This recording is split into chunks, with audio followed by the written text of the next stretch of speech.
Hello there, everybody. My name is Forced to Reckon, and I am joined by my co-host. Oh, Paragon 2000. Hello. Yeah, and we're doing. We are currently live streaming this, but we are also recording this. This is going to be a little podcast, which we are calling Data Upload. There's not been a lot of discussion on it. It's just two ADD ADHD having ass wacky ass motherfuckers.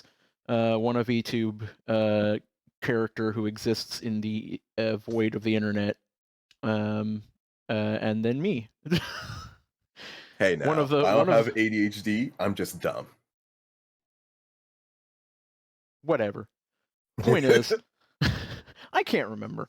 Point is, we are here to upload data to your void, so you have more data to work with. So the idea is, you bring something each week, I bring something each week, and then we go over those two things. Right now, you're bringing SCPs as you're browsing the SCP wiki. I'm bringing my D&D creations as I homebrew monsters and items and stuff for D&D. And then if we have time, going to just like browse Twitter or something. I don't know. We'll figure it out. Just find weird fucking noise to fill the space with. Yep, more random shit in my area means wackier things. I occasionally try to stream, so we'll see what appears later. Check out my socials if you want to see more. I mean, you could check out all of our socials. You can check out PowerCore at Twitter, at PowerCore on Twitter, twitch.tv/PowerCore2000, and youtube.com/random syllables, because you can't yet create your name as PowerCore2000 because you don't have enough subs yet. You'll be able to do that eventually. You'll get there. Yet one day, it's my dream to be able to make content for all of you to see and mock me viciously. And I definitely recommend watching it because you do your. Why don't you talk a little bit, since this is literally a precursor, so we can stream the writing process for your skits, basically. Why don't you go ahead and talk about your stuff real quick? What is it you're doing? Sure thing. On my channel, you'll find, I think, 3 major forms of content. One are just nice little skits that I make using all the systems, you see around you. They don't see anything. This is a podcast. Oh, all the systems you hear around you. I will hurt myself for your entertainment. And when you come in, you get to see all the cool things I work on for my game, the Cyberspace Crusade. The other major form of content are updates on that game, progress, the new design techniques I've learned, and cool assets I decided to shout out that really helped me a lot. And the third is random social content like this. Me hanging out on the ship, talking to friends like Force, and playing games, and overall just having fun, enjoying what semblance of a life I have here. So, a lot of the ideas you might see on this podcast, content floated around, might end up in a skit. So, this is a very pretty fun way to brainstorm new ideas for skits. that kind of content. And to clarify for podcast listeners, you are a VTuber. Little wall break there. You do literally do your content inside of your game, Cyberspace Crusade, where you are a living you are a living character inside the game. So part of the fun is that you can send them money and stuff to get your own little models and stuff in the game as the game progresses, or to like raid his fort and his starship, not fort. It's a starship. Thank you. Derelict starship. I apologize. Even your model was just animatedly angry at me. I was about to say, did you call my ship a fort? It's a piece of shit, but it's not a fort. It's like a space fort. It doesn't have engines anymore. It's fine. It does. I just can't find them. Yes, there's a lot of fun stuff with that. A lot of fun interactivity that can be done. And yeah, we are going to go ahead. You have the SCPs. You have first slot. So I'm going to stop recording, start recording, and then we're going to dive right into that. So, here we go. So why don't you go ahead and send me the link for the SCP/SPCPs you have for this week? It's CPs or SCP? SCP Thank or you. skip. Can also be skip. I have never heard them referred to as skips. It's an in-universe thing. It's fine. This article contains heavy subject matter, includes murder, extrajudicial killings, references to mutilation, and heavy allusions to gun violence. Content warning by Ekranak. That sounds amazing, because it is amazing. So why don't you go ahead and read this? This is your job. Oh, You do the SCP stuff. that is true. We I can- found, as I was browsing the archives, I occasionally get leaked highly classified information from the SCP Foundation. Luckily, they don't seem to be able to reach me, or I'm not enough of a threat to warrant the contagial hazards thrown my way, or maybe my existence is a contagial hazard. Who knows? But through Conwaddle hazard? contagial, you know, as in, as you observe information, it's hostile to your very existence. You mean cognito hazards? Cognito? One of us is fucking Oh up, my and we're God. gonna find out who is. Well, I have been a part of SCP. It's kind of funny because I have been a part of SCP for a long while. Not like a part of. I haven't been like on like doing anything in the wiki or in the community, but I've been reading these since like series 2. Mm-hmm. So You've been reading it a whole. Hey, that's way longer than me. So you know what? I will defer. You're probably right. The difference between like mimetic, cognito, and info hazards. I feel like I'm probably one of them, but I probably shouldn't also advertise that fact. I like not being contained. you're probably all 3, to be honest. Eh. But should we assume the audience knows what SCP is, or should I give the brief overview too? I am going to assume people know what SCP is. If they don't, they can leave a comment complaining, or talk about it, or ask about it, and I will explain. Very nicely. But dude, so to start with, we have Do you not know what SCP-6061. SCPs are hidden? Well, hey, he left a Twitch comment asking. She. So, Forrest, why don't you explain? She left a Twitch comment asking. So, what? Girls don't exist on the internet. Forrest, why don't you explain? But you exist, Power Core. Excuse me? You? Who? Okay, so to explain SCPs, fucking fine. To explain SCPs, the SCP Foundation is a group that secures, contains, protects. That's what SCP stands for. Various anomalous entities and places and concepts, with the idea being that they are trying to protect the world from devastation, to unite all forces within our nations, to denounce the evil, truth and love, to extend their reach to the stars above. Force. Power. Anyways, basically, they're literally just trying to keep all these like strange things that don't fit what we understand of physics and reality and how that works, or that warped reality, away from the general populace and let us live in peace. They die in the dark so we can live in the light. I believe it's literally their motto somewhere. But yeah, so they're good. Well, not a necessary evil. And you've gone straight for like one of the most complex SCPs because it's containment class esoteric. Yep, because it can't. Spoiler alert! It can't really be contained if it's esoteric.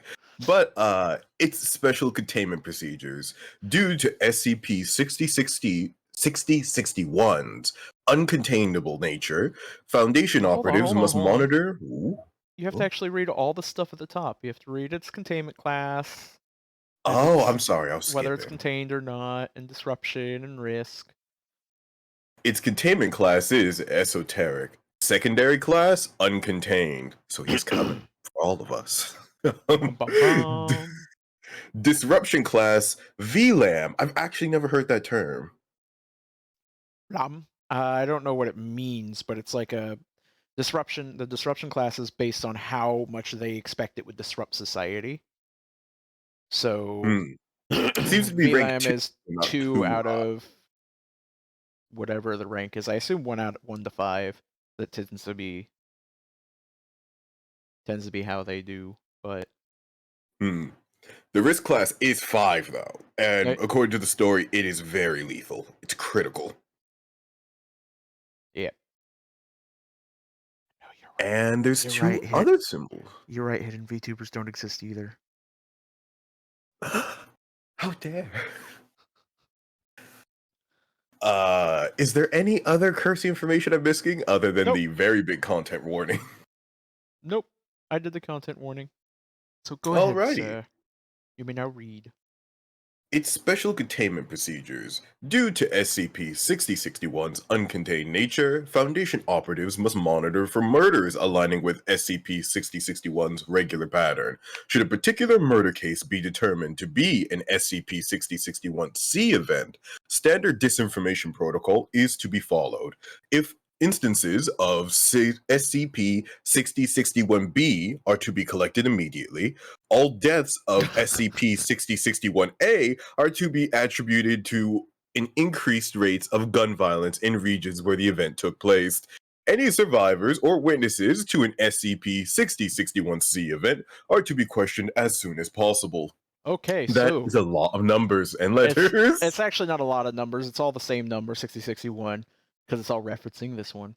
But I can go ahead and guess. I'm assuming 6061, the C event is literally referencing the murder, the overall murder. Yep. B is referencing evidence created in that murder, anomalous evidence, presumably. And A is referencing the person who is killed during the murder. Or B is potentially the weapon used in the murder, which would still qualify as evidence. But Yep, pretty much. Should I keep going? so yep, an anomalous serial killer. Very much, yes.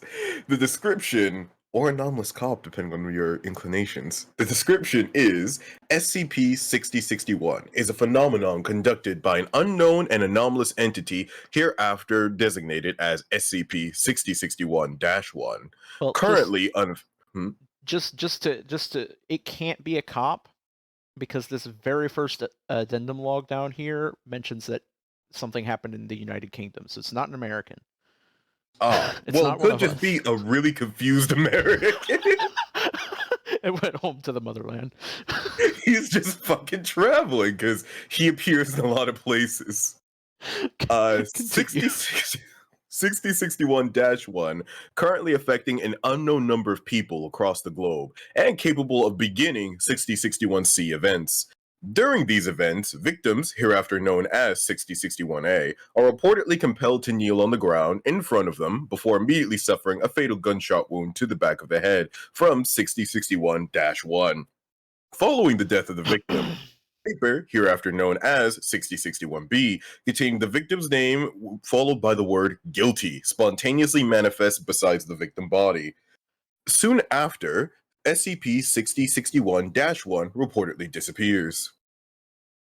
According to the information the Foundation has procured from eyewitness testimonies, SCP-6061-1 has been reported to always be visible to invisible to all means of detection. Furthermore, during times when SCP-6061-C events are witnessed or captured on camera, the scene is almost immediately changed following the presumed appearance of 6061-1. Due to this, the Foundation currently suspects that SCP-6061-C is capable of inducing temporal anomalies. The reasons why SCP-6061-1 conducts SCP-6061-C events are unknown, but a common link has surfaced between SCP-6061-A instances, indicating that a background related to art may be at increased odds of being a victim. As of the time of this writing, all occurrences of SCP-6061-C events have resulted in the deaths of at least 105 separate individuals across 30 counties. Further investigation is being conducted. All witnesses to SCP-6061-C events have been questioned and subsequently amnesticized by the Foundation. For a quick Google, because I didn't know what that word meant, amneticized is basically to induce amnesia / mind wipe. Amnesticized, yeah. That's a pretty Amnest. common thing in SCP universes. The SCP Foundation use amnestics to keep people who were exposed to these things from having to remember the horrors that they go through. That or potentially carry over a cognito hazard, which is potentially a thing you probably don't want to risk ever getting out.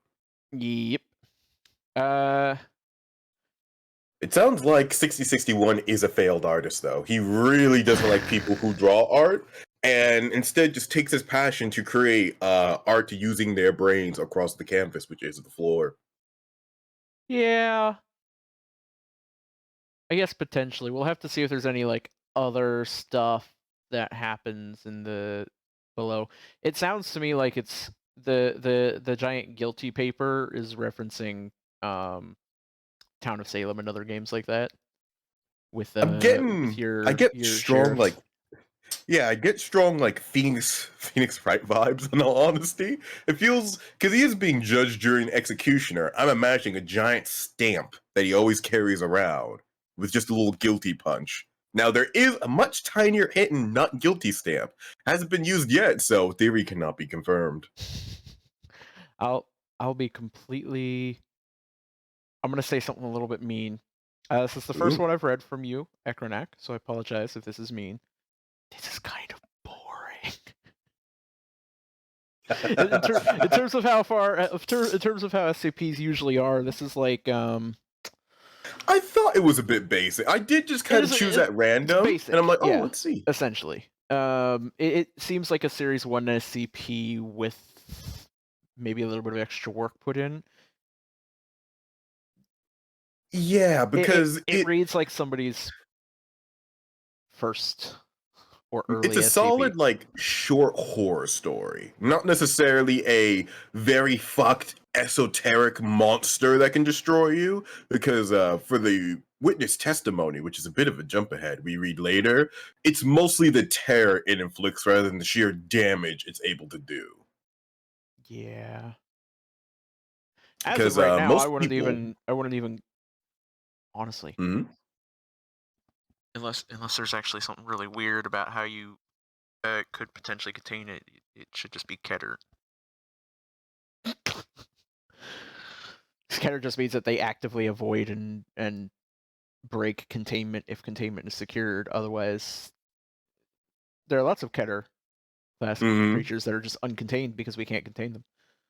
Yeah, it seems it would probably be Keter just because it can't be contained, but it's not it's again only targets people with an art background, so hey, as long as your scientists don't go for that art degree, they'll be fine.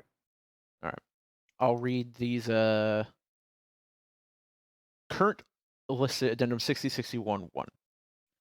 Below are the current list of victims of SCP-6061.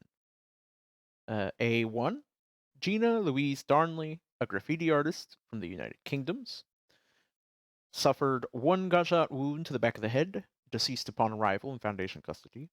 Must have been Crimes: suicide. 1 count of accidental manslaughter, 3 counts of vandalism to do with graffiti on public works. Inscription on SCP-6061-B: Miss G.L. Darnley, Gina Louise Darnley, guilty. All caps. All caps, yes. A53, Mitsuko Tagusa. Apologize if I mispronounced that. Mural painter in Japan. Injury sustained: 1 gunshot wound to the back of the head, several gunshot wounds to the torso, 1 gunshot wound to the neck.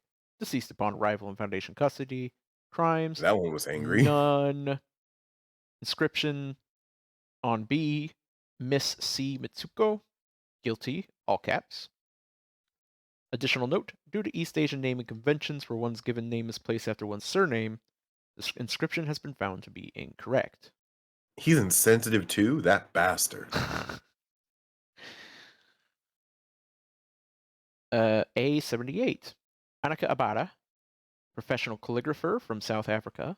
1 gunshot wound to the back of the head, deceased upon arrival in Foundation custody. 1 count of driving under the influence. Inscription on B, Miss A. Abara, all caps, guilty. A105. Manuel Rivera, college student studying multimedia arts in Mexico. Injuries sustained, 1 gunshot wound to the back of the head, grievous blunt force trauma to the torso, expired 16 minutes after arrival in Foundation custody. Oh, Crimes, 3 wait, that counts of means he's. larceny. Yeah. Inscription on B, Mr. M. Rivera, guilty, all caps. I want to know how this motherfucker survived a gunshot wound to the back of the head long enough for the Foundation to find him, grab him, and bring him to the Foundation. I was about to say, he expired 60 minutes after he got into custody. He lived for a pretty deep. I guess he's not a great shot? Let's be clear. Well, he killed everybody else just fine. Let's be clear, though. You know this motherfucker didn't come straight to the Foundation custody, because they would have had to take him to a hospital or something first to determine that he had a fucking gunshot wound.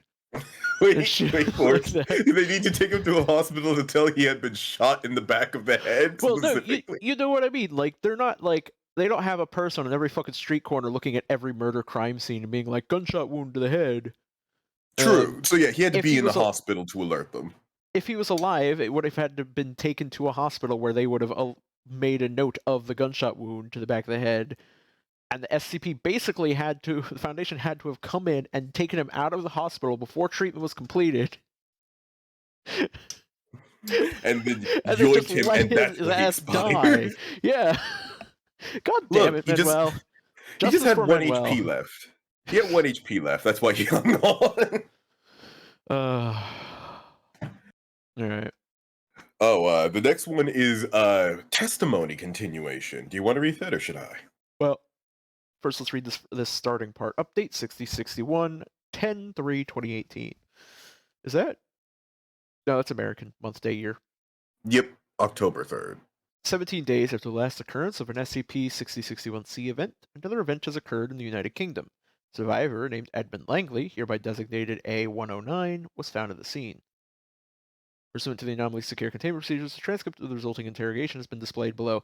See, this is a missed opportunity. You very easily could have put hit 1 in here, hit another one of these cards in here with A109 and all its information, and then be below as a transcript of the single survivor A109. Oh yeah, A109 could have. I think he gets his own card at the very, very bottom. Yeah, he does. All right. Because his condition isn't constant. I'll just say that. All right. So, do you want to be Edmund Langley or Dr. Xavier Fern as we read this interview log? I'm impartial to either, but sure, I'll be Langley. Okay, I'll be the doctor. Nerd. All right. So forward. SCP-6061 A109 was found covered in blood at his residence, which was host to a crime scene where 3 murders had taken place. Foundation operatives procured 6061 A109 3 hours after he was taken into the custody of British police. The subject had experienced no bodily injury upon transference into Foundation custody. Huh. Begin log. Dr. Fern enters. A109 recoils at the sound of the door opening and is seen visibly shivering. Good evening, Mr. Langley. SCP-6061 A109 remains silent. His shivering continues, his eyes wide. Mr. Langley? A109 looks up at Dr. Fern. He is panting.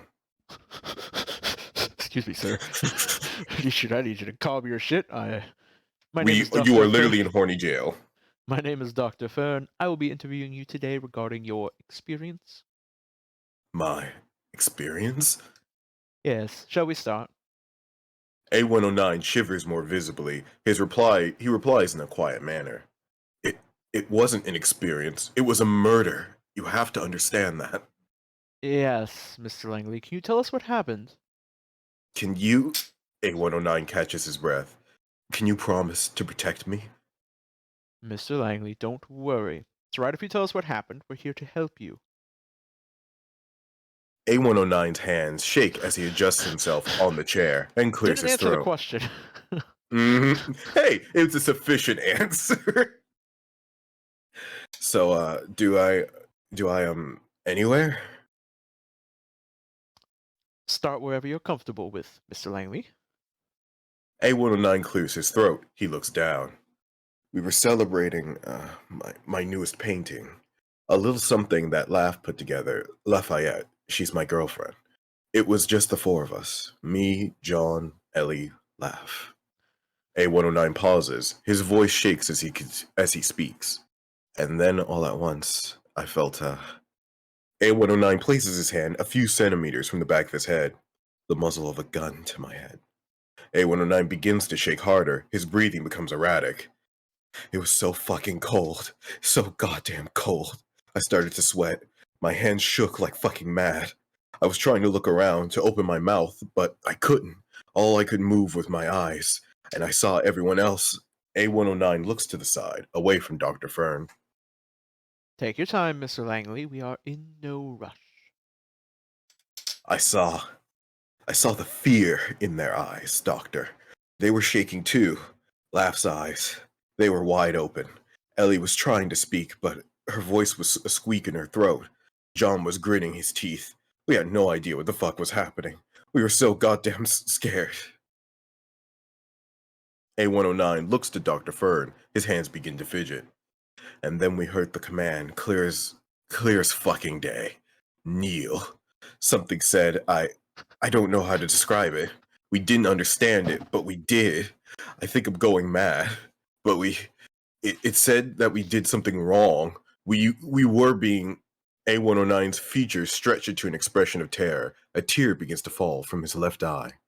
Executed. A109 takes several moments to regain his composure. His body begins to shake violently. Months is very different from moments. We obeyed. Since you're just gonna be talking forever, I'm gonna make the joke now. Are we sure 6061 isn't just a paladin who's going around murdering people, casting command? Look, I can't say I don't respect his methodology, but it seems like he's a bit gun happy. Well, he's a justice paladin, and he knows all these people have done bad things. And as we know in D&D, when somebody's done a bad thing, you just kill him. You just fucking murder him. Yeah. Obviously, he's a high-level paladin, as he cast command on multiple people at once and made all four of them kneel. Wait a second. This story is just about this dude's D&D character. You can crack the case. This is just how he specifically roleplayed.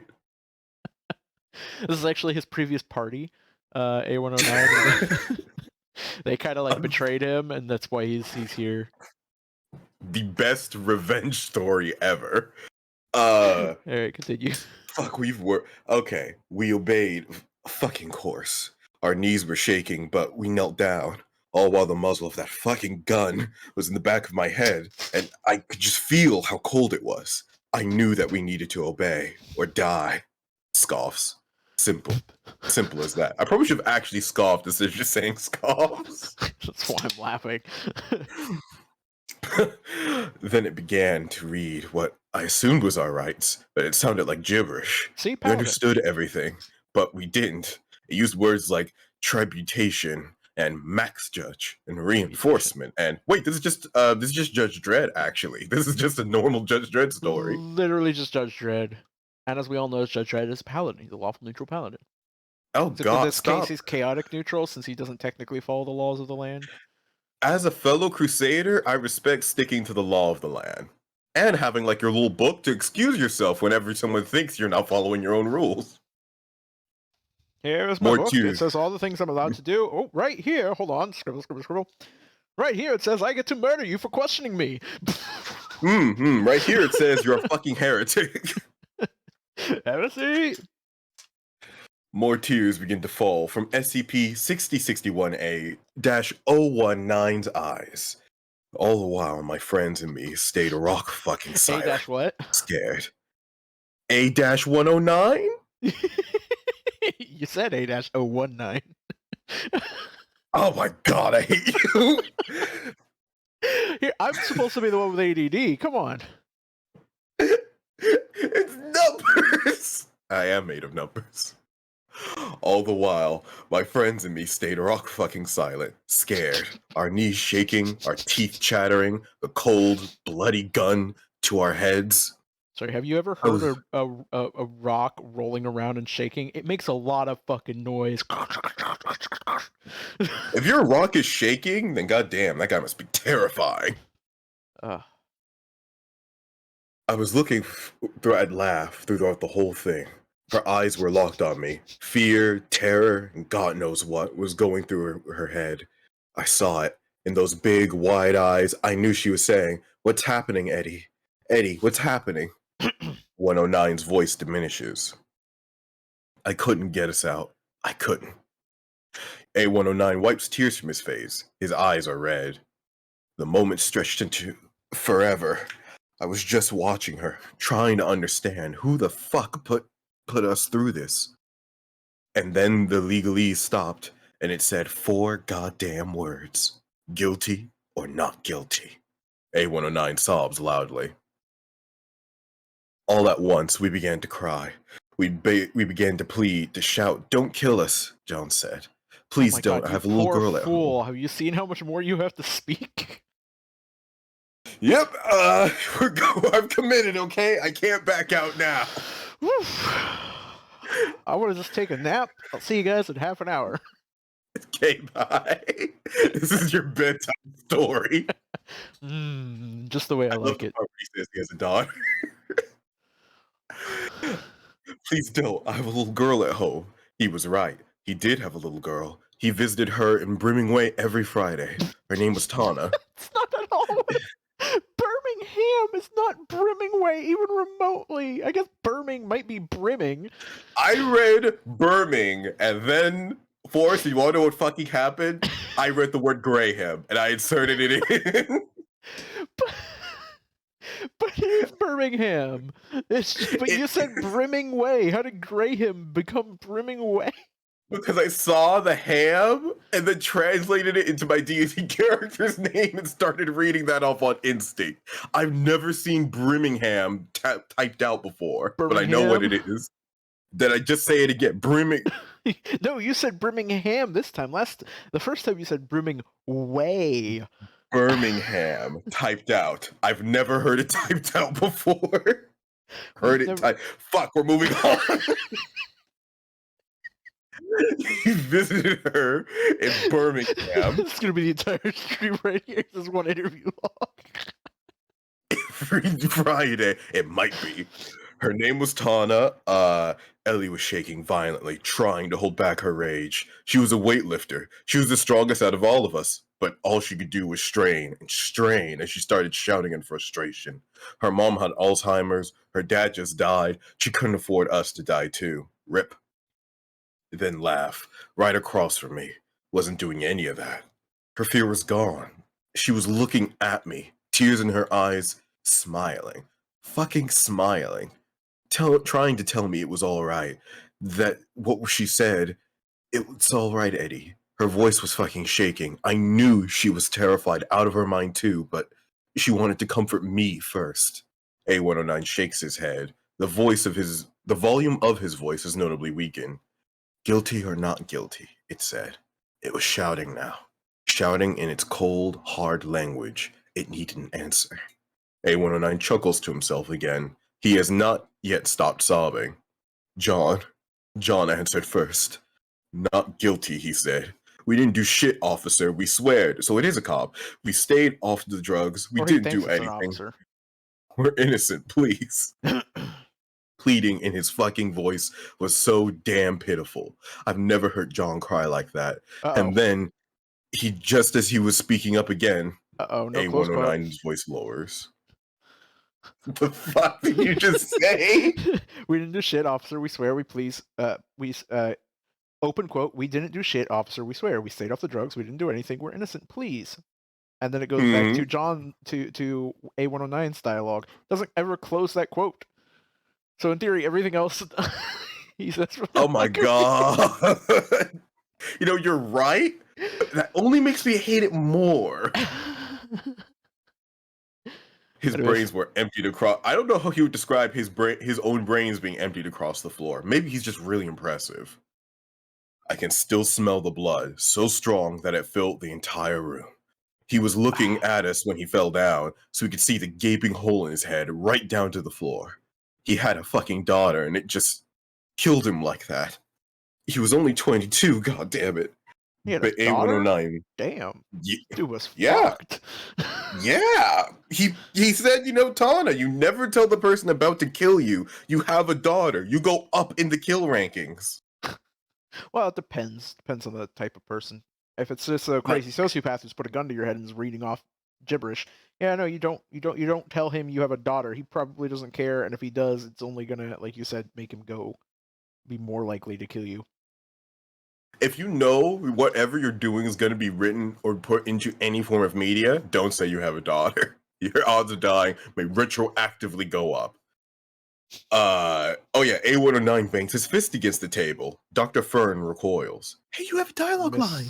Mr. Langley, this is my last dialogue line. I want to point out. I've already checked the rest of the dialogue line. She does not even get a. She does not even get, or he does not even get a. All right, we'll stop here or anything like that. It just continues on. A109 talking about all the other shit and everyone else dying, and then closing statement, which is not technically Fern's dialogue. So yeah, continue. I just get to rant about this cool ass paladin more. Okay, from the POV of his victim. Are you sure this isn't just one of Graham's victims? Did you write Hey. this? Is this yours?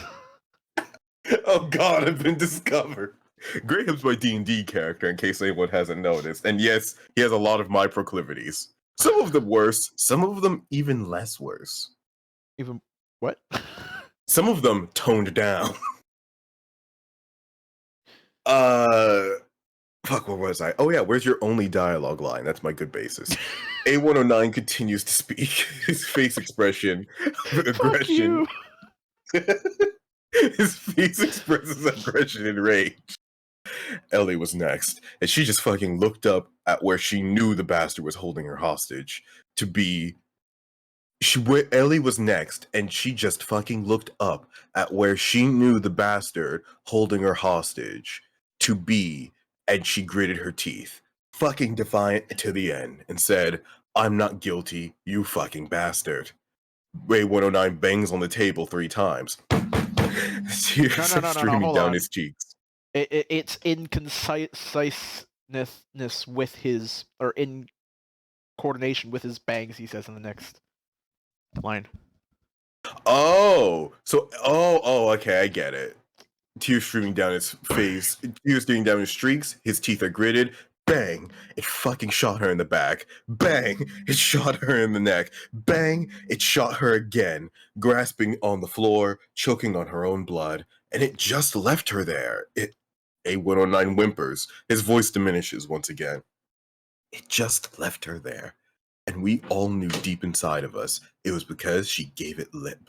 I like how there's a footnote here which tells you what it means to give someone lip, as an expression meaning to be disrespectful. That's fair for non-native English speakers, because that is a bit of an expression. Yep. It's just so weird that that's the thing you define and not, like, a whole bunch of others. Yeah, anyways, continue on. I think legalese would probably need some context, but anyway, like, A109's head lays limp on one side. He's staring at nothing. He continues to speak, but his voice is hoarse. "It's all right, Eddie," Laugh said. She was still smiling, even though I could see her entire body shaking. "We'll be all right. We'll be all right." "Guilty or not guilty," it said again. Laugh was just smiling. She didn't even reply. The next moment, her brains were splattered all over me, and those eyes lost everything they had. I just watched her there. Her black hair, her brains on it. They were pink. Pink like the paint she bought me yesterday. I'm sorry, that line was hard to read because it's a bit much in terms of it was pink. Pink like the paint she bought me yesterday. The delivery entirely contexted. Who fucking buys pink paint that looks like brain matter. Brain pink. Maybe he was doing a brain mural. Fair enough. I mean, he's an artist. Then it finally came to me. Oh, I'm sorry. I skipped over A109's body remains limp. Ah, Then yes, it finally information we came to me. needed. Vital. Guilty or not guilty, it said. It was taking its time with every word. I was the last. It could take its time. The Colt muzzle seemed to be burning me now. Burning me as I began to speak. We didn't do anything. Why? I was crying. I was fucking crying. I was waiting for them just to pull the trigger.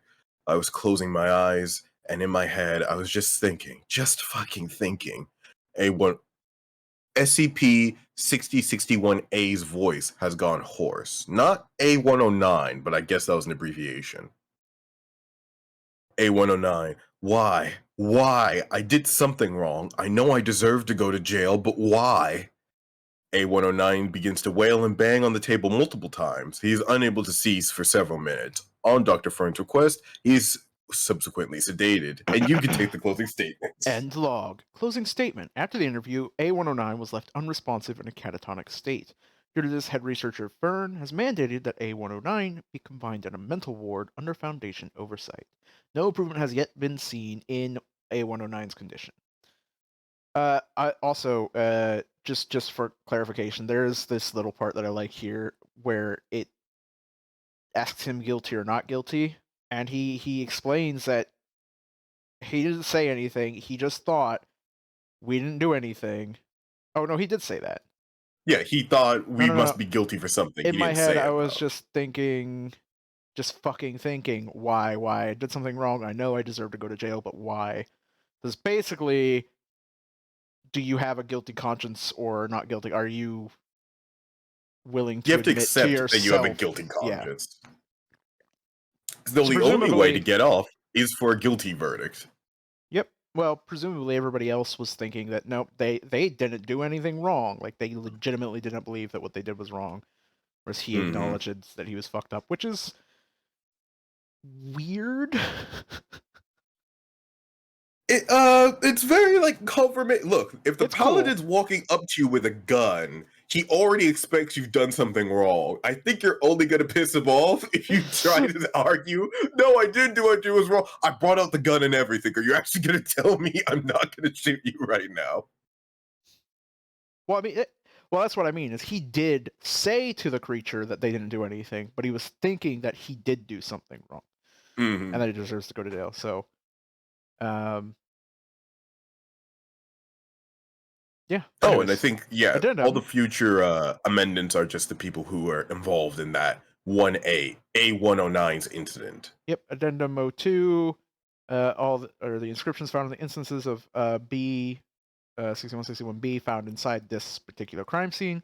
A106, John Gaunt, unemployed in the UK. 1 gunshot wound to the back of the head, deceased upon arrival.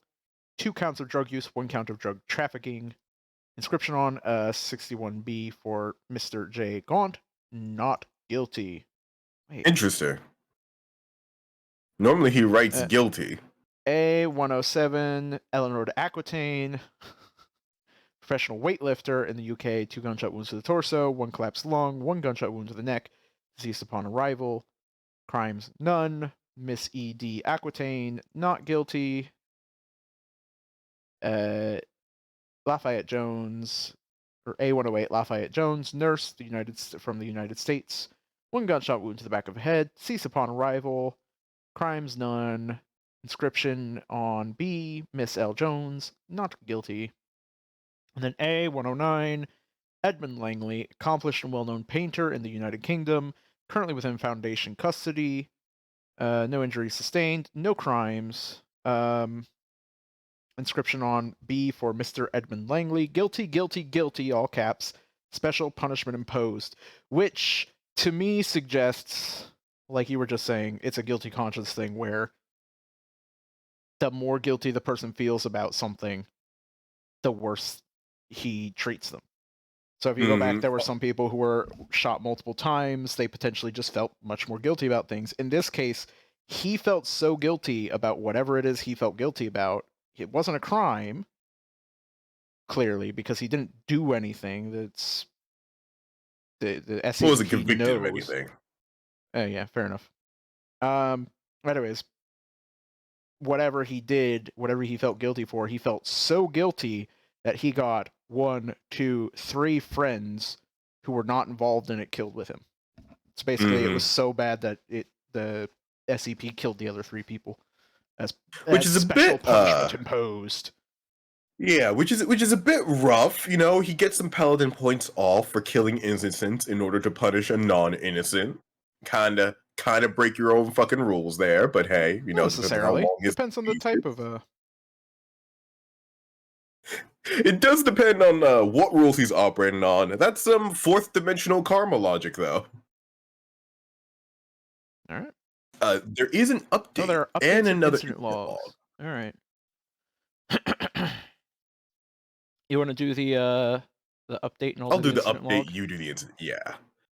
Update 6061 December 3rd, 2018.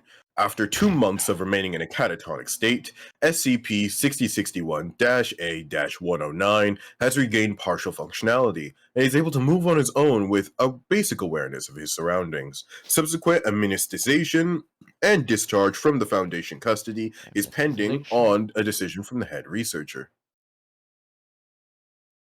All right.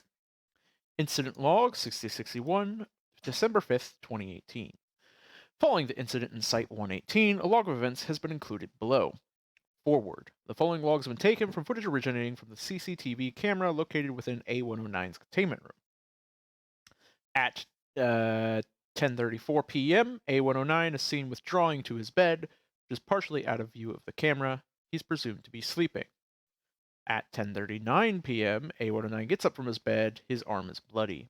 At 10:40, A109 dips his fingers on the blood on his arms, begins to draw the outline of a person with his finger. At 10:46, A109 has drawn 3 figures in total. Their arms are stretched above their heads. A109 is seen mumbling to himself and smiling happily. He lies down in a fetal position next to the 3 figures. At 10:49 p.m., A109 remains in his fetal position. He is sleeping. At 10:57 p.m., the door to A109's cell is opened by an unseen force. A109 is immediately alerted to the noise. 3 seconds later, the scene inexplicably changes. A trail of blood leads from A109, where A109 was, to the outside of the cell. A109 is nowhere to be found. End log. Oh. Closing statement. Upon the detection of a cell breach, an alarm was sounded immediately with the arrival of site security on the scene 30 seconds later. They found the still living A109 secured to the wall of Site 118 of the Site 118 lobby. A109 had suffered grievous injuries to his eyes, hands, ears, and knees, conducted presumably to completely remove or cripple function.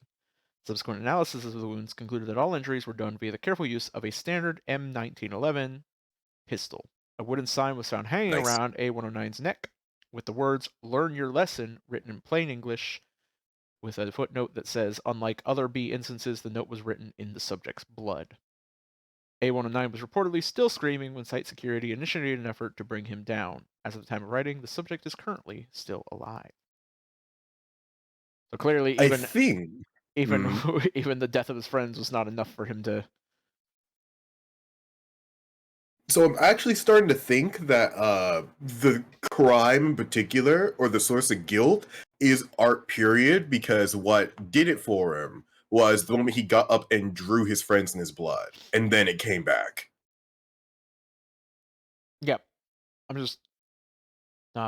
It's just a weird communication of why does recent arts If I had to like super guess, this is emotional now like a stuff. galactic leap. I assume like it might even specifically be angst about your own art or guilt about your own art. So if you Oh, don't feel like whatever you just made is good enough, well, fuck me, Mr. M1911 is gonna show up and make sure your art is good enough.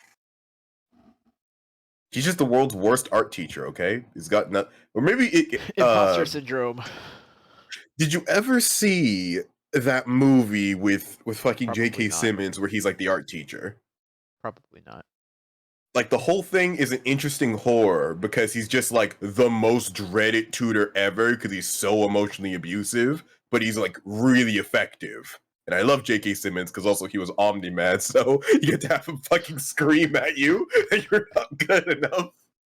But I was thinking, man, he's worse than him. Wait, what if it is him? He's just very disappointed in your doodles, okay? Okay, well, I hate myself for that. And that's why he Force, Oh. stop. Anyways, That's how he shows well, up. I didn't create any art here. He's fine. And besides, if you didn't know, I am an SCP. Simply thinking about me allows me to alter your interactions with me, so it's fine. That This is a concept that I wrote up at one point a long time ago when I was younger, and first like SCP Foundation was still like a very baby thing, and it was very much my OPOC of please don't steal. of a humanoid SCP whose whole premise was that anything he touches, he can manipulate to his heart's content. So he sort of is introduced as this alchemical person who is like nice to the Foundation and messes with things for them, allowing them to create substances they couldn't otherwise create. But then they come to find out that it's not touch in the physical sense that it allows him to influence, it's touch in the abstract sense. So anytime he touches somebody in that he physically touches them, or any object, or anytime his voice touches their ears, he can alter the words they hear and how they understand him. Anytime they think about him and he touches their mind, he can alter what they're thinking, how they feel, or their memories in general. Anytime he is written about in a content log, he touches the log and he can alter the contents of the data written in the log. That was going to be the whole premise, is that slowly the log becomes more and more just like this personal diary of this guy who's like and hint at the idea that he basically just controls a Foundation site because he wanted access to Foundation personnel and resources. Personnel wing. For some reason. For some reason I kind of like it because at that point he's brain touching them through the abstract concept of thinking about him. So he is there's a mind molestation joke in there somewhere, but I can't quite connect the neurons to make it. Well, it gets even better when you realize that in theory, just by reading about him, he is touching you because you're thinking about him, and he can make you think whatever you want about him. Bad touch. Literally bad touch. The worst of touches. Yep. There are a few SCPs though that do this concept of like getting into somebody's head and messing with their memories. There's one that does it much better, Lily something. She's a good friend of mine. Actually from like when I was a kid. I met her in a park. I got in a big fight with my best friend. So anybody hearing that who knows about the SCP will get a good chuckle out of it. But to you, that makes no sense. Oh, yeah, I have zero. I thought you were about to go on a fucking life story. I have zero. I was like, okay, this is story time. You're now infected by this SCP as well because I have just described it to you. Technically, yes, but No, at the same time, is it cyclical? It's Lily Vichenko, something like that. I can't remember what SCP number it is. But it is literally a SCP who has it's introduced in the SCP wiki as just like a mimetic hazard that implants a memory into a person, and that memory is a childhood memory of them in a park, and they get into a fight with their best friend from childhood about a new girl at school who looks Chechenian, who looks Czech, looks like they're Czech. Looks like Czech because their space. friend Gotcha. is being racist and insensitive and derogatory towards this person, and they defend them. And then they meet this girl named Lily who starts asking them questions about a school project and stuff like that. Does she implant a memory of them white knighting for her? That's basically how it's introduced, but what it ends up slowly being is that like they think that you can gain this memory from reading about the memory or hearing about the memory. So if somebody tells you about the memory, then you're infected with the memory. What it turns out to be in the long run, and we'll get to it eventually, I assume, but what it turns out to be in the long run is that anytime anyone or anything which has ever referenced um so anyone who has had this memory implanted in them, Mm, right? Lily can alter any memory they have, going straight to muscle memory and like subconscious memory of like actions that they would take in certain situations. Literally able to control them through making them think that subconscious actions are their own choices. Because any memory she creates, they truly believe to be their own memory, and so therefore memories of subconscious actions they would take in response to a certain situation become just what they would do in that situation normally. mm. Um, So she's a Twitch streamer. Basically, massive simp Gotcha. army. Uh, Mm. but basically, even if what they find out is that any and all communication of memory from any person infected with this SCP becomes infected with this SCP. Infected. Sounds like a nuke from orbit, including yourself. Because she can't. I guess the one limit could be she's not aware of what you're currently thinking. She has to actively manipulate you. Nope. So the moment you realize the extent, yeah, this humanity and everyone who's ever come in contact needs to be met with holy hellfire. Nope. She knows what you're thinking. Part of the reason we know this is because the early logs of interviews with infected personnel, they slowly lose memory over time while they're being interviewed of the memory, as she Mm. is literally like taking the bits and pieces that they're starting to try and reference and just like cropping little bits out. You're like, I'm just gonna pretend I'm not. We're gonna hide myself a little bit. So she's very conscious, very sentient, sapient entity or memory creature of some kind, memory thing of some kind, who's just out to destroy the SCP and the SCP Foundation and do something else. Who knows what else she's doing? But the SCP Wiki article itself ends with her basically destroying the Foundation, taking over Wow, the world. that's So it's that's so, A, that's someone's powerific, and B, the foundation itself, because I'm pretty sure they do have some contingencies against contagial cognito hazards like her. contagious cognito Cogn- hazards. yeah, which would generally end in that entire instance of Earth and that planet being glassed, if I'm incorrect. Because women Only. just ruin everything apparently. All right, Oh I'll tone down the misogyny, but it was, I was thinking. God! Oh, that's such a bad joke. Don't do that. No, Okay. the that's only if you like follow the Ad Astra canon. Otherwise, they're all stuck on Earth. You know what I mean? Hmm. And they Hmm. determined that they can't just wipe out the Earth and try and repopulate it with their SCPs because they believe that the facilities that they have that could do that have been already compromised by her by the time they realize how Hmm. dangerous she is. Because she starts off like by the time they realize just how she actually transitions or transfers, like how contagious she actually is, they only realize this after she's already infected like half of the Western Seaboard. Hmm. You know what I mean? Including like large populations of SCP Foundation members and stuff like that. So Yeah. it's like, And it can't be controlled at that point because yeah, just knowing of the infection will infect you and thus make you unable to fight the infection. yeah. My favorite part about it is the article at one point, if you're paying attention, there's a swap where you realize that the Foundation is actually controlled by her. Because the a Foundation lab assistant, or not lab assistant, interviewer doctor is interviewing another doctor who has sort of left the Foundation or been ostracized from the Foundation because they believe that he has been infected with this SCP. Hmm. Um, but the way he describes events is he is somewhat infected, but he has a high mimetic resistances, and what he describes is that he found a means to he realized that something was influencing him, and he found means to remove her from his memory, um, and then proceeded to perform the research that she asked him to do, or that she was trying to influence him to do on his own.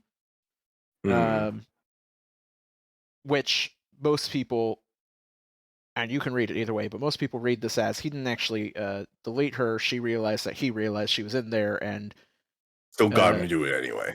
convinced him that he had deleted her and got him to do it, thinking that he had already removed her. But he describes as he's coming back to do something, or as he was driving after his research, three unrelated civilian vehicles in unison driving him off the road. And that's how That he gets into an accident. That's how he gets remanded into Foundation custody again. It could also Which, be a really long con on her part if she's still controlling all those vehicles, and him really convinces him yeah, that that he's not a part of it, which is kind of the whole joke. If she's that endemic and that much of a mimetic hazard, then there is actually no way for you to confirm that she is not currently influencing you. yep. And I like to think though that he wasn't influenced, and that the Foundation members he was involved with were influenced, because the Foundation doctor that's interviewing him doesn't refer to her as SCP and her number, but refers to her by her name the whole time. Which is breach of pro Yep. infected. Yep. And then also constantly is trying to get him to tell the doctor what he found. Not necessarily like information on the breach and other stuff, but like, what is it you The found? outcome What of is the your research? research. Yeah. So it's like, to me, it suggests that he did successfully remove her, and she is trying to get the information from him through her Foundation controlled operatives, and so she has this like deep seated control over it already, over the Foundation. Damn, I wonder where I can get +10 mimetic resistance. But yeah, I love that. I love that. I love that a lot. I love You those types said of. you got D&D though, Yes, right? I do have D&D stuff, so we're gonna go over some of my D&D monsters here in a second. There we go. We Hello started again. recording in theory. Well, I mean, you don't have to say hello again. We're going to be It's putting one this all continuous for together one into group. one contiguous story. But we're going to be taking a look at these two posts. I've done 3 of these. Let me send these to PowerCore real quick. So these are my 2 Twitter posts that we're going to be going over today. Oh, I remember one of these. So these are I have started recently doing a monster a day challenge for myself on Twitter. So every day when I get up for work, I get up around noon and I go to work around 2:30. Um, and usually I spend the first hour like showering, brushing my teeth, eating, stuff like that. So from 1 to 1:30ish, or 1 to 2:30ish, I am trying to create one of these.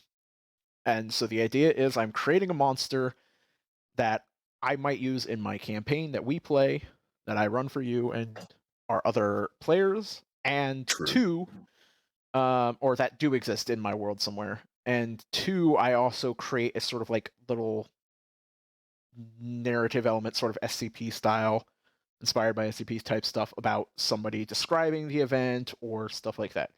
But yeah, I tweet these out with the idea of basically I want to get involved in creating in the D&D space, because I love playing D&D and I do a lot of homebrew. I've been in DMing for 10 years and I consider myself very competent and capable with homebrew. Veteran.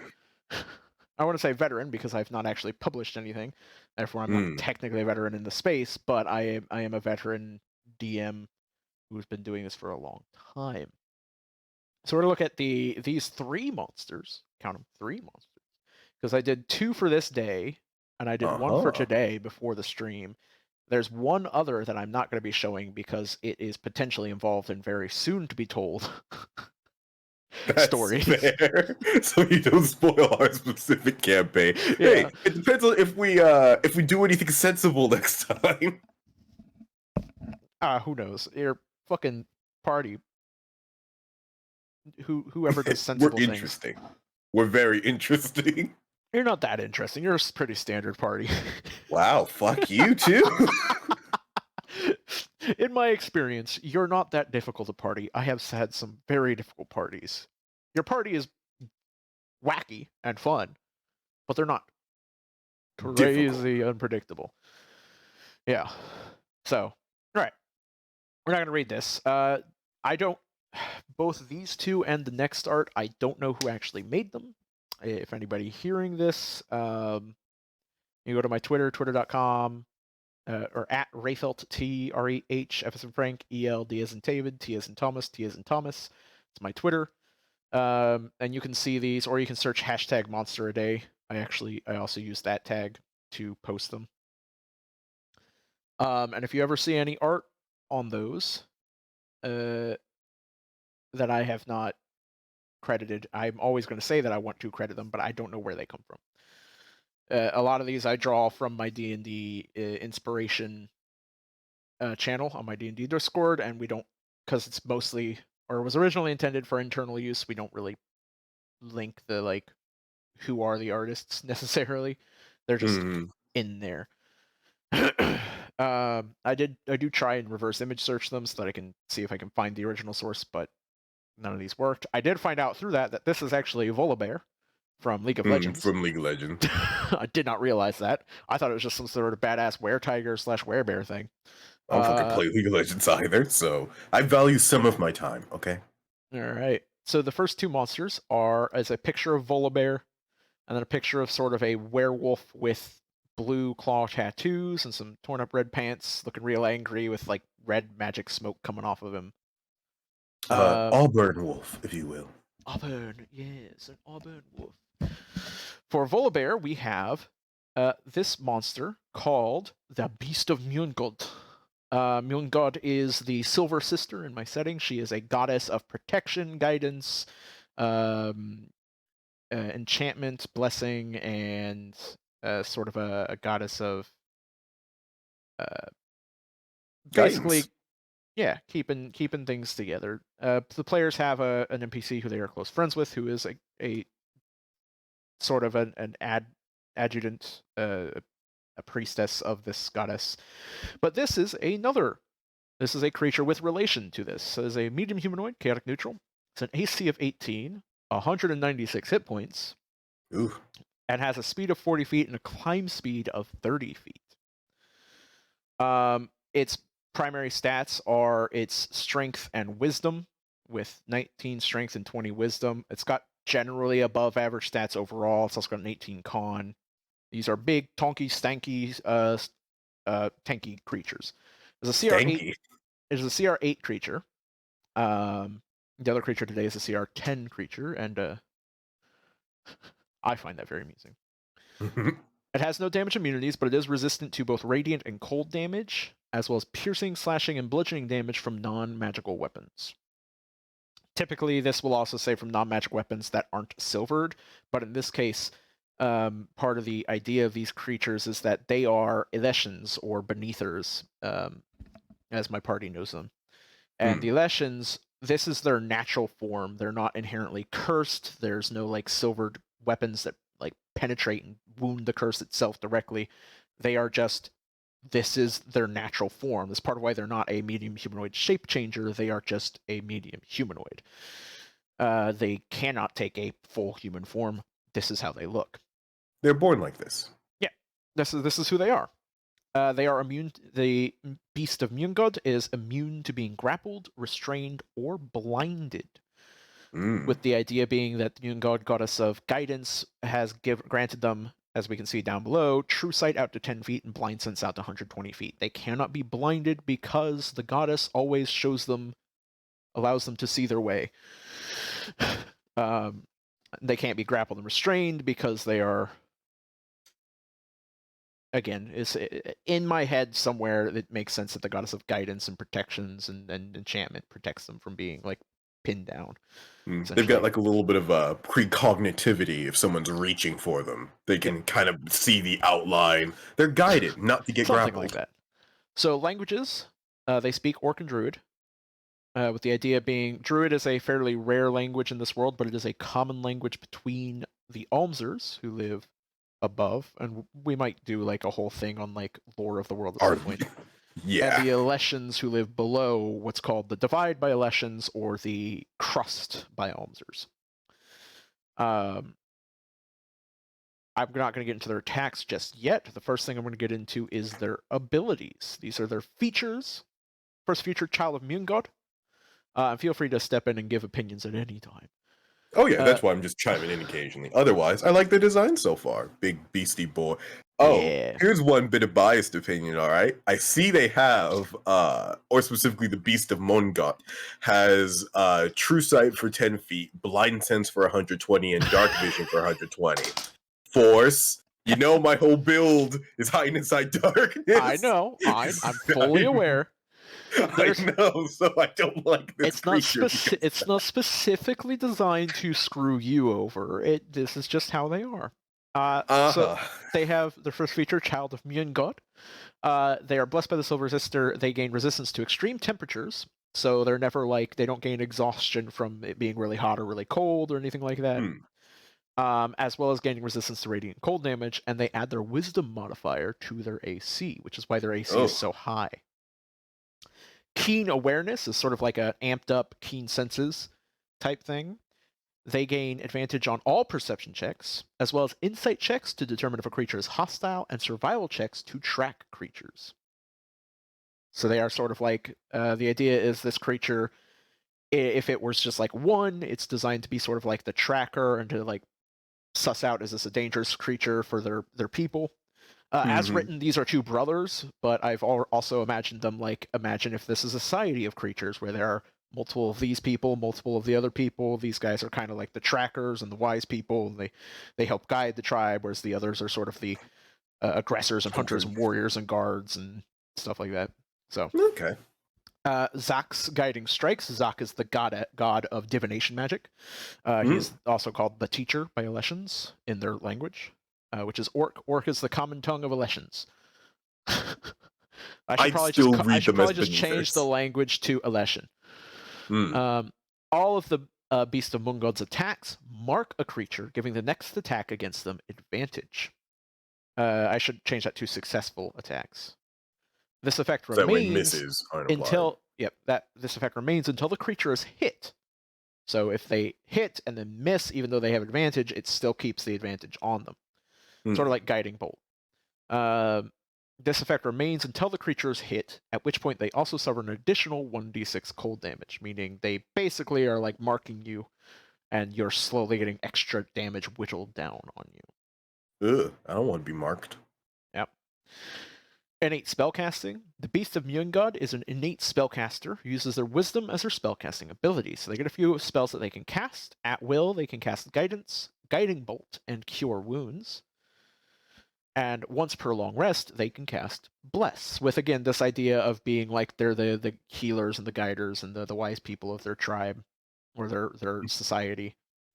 And, you know, if in conflict, one of these can buff themselves and a couple of their allies to make sure they're better with Bless.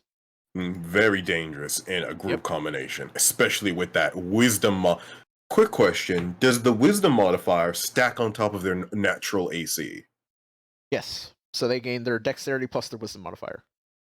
Oh, so that's 18 plus 8. No, 18 is their AC with that. It's included in their stats. Okay. So their original AC is 10. Is 10 plus 3 plus the 5 from the wisdom. That's how they get 8. Okay, then yeah. For a second, I was getting I was starting to sweat. Wait a second, 26 AC. All of my stats, if you look through, you can actually find the mathematics for them. D&D, the bestiary doesn't actually do this. There are some monsters which, if you look, they're just randomly chosen numbers sometimes. But all of mine, you'll either add a modifier, add one of their modifiers, or add their proficiency bonus, or add their proficiency bonus twice. So, this innate spellcasting I really like as well, because it's for their very small spells, but at will Cure Wounds is amazing, even though it's only first level. Same thing with Guiding Bolt is only first level. But these creatures are chaotic neutral. They're not inherently hostile to the player. They're never designed to be inherently hostile. Meaning if the players encounter them and don't immediately attack them, fearing the curse or whatever other reasons they decide to, there's the potential that communicating with this wise creature who would prefer not to suffer conflict, they could have this ally essentially traveling with them, who can then cast guidance for them, cast Guiding Bolt, cure their wounds, and, you know, in a major conflict, bless the party to aid them. Plus all their guiding strikes. Yeah. So this can both benefit the players and be very detrimental to players if they're fighting him. And their final ability, the Chill of Mune-God. This is sort of like the darker side of Mune-God, of like her like aggression when people are the people she's protecting are threatened. The The cold Beast of shoulder. Mjolnir's attacks deal an additional die of damage of one size larger as cold damage, meaning any attack he does with any weapon or his natural weapons also gain additional cold damage, which is of a die size larger than the damage die, the largest damage dice the weapon does normally, or their attack dice does normally. Which So we'll see that in a would second. be if you have like a D12. Would the next step up be a D20? 2d6. Technically. Um,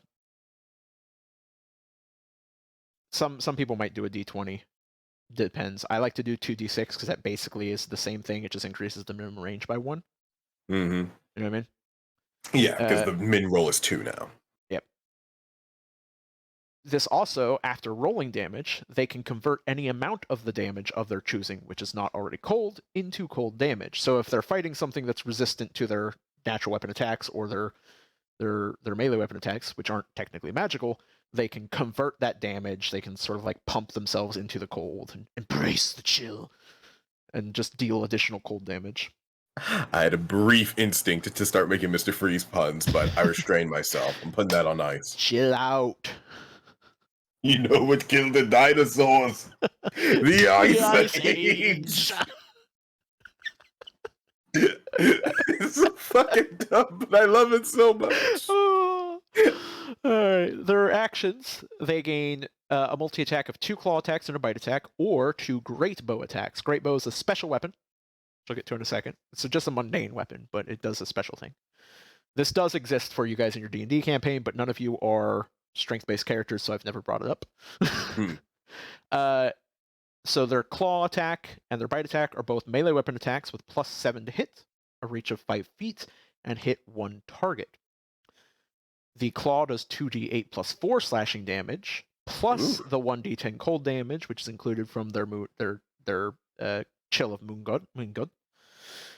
And the bite does 2d10 plus 4 piercing damage, plus 1d12 cold damage.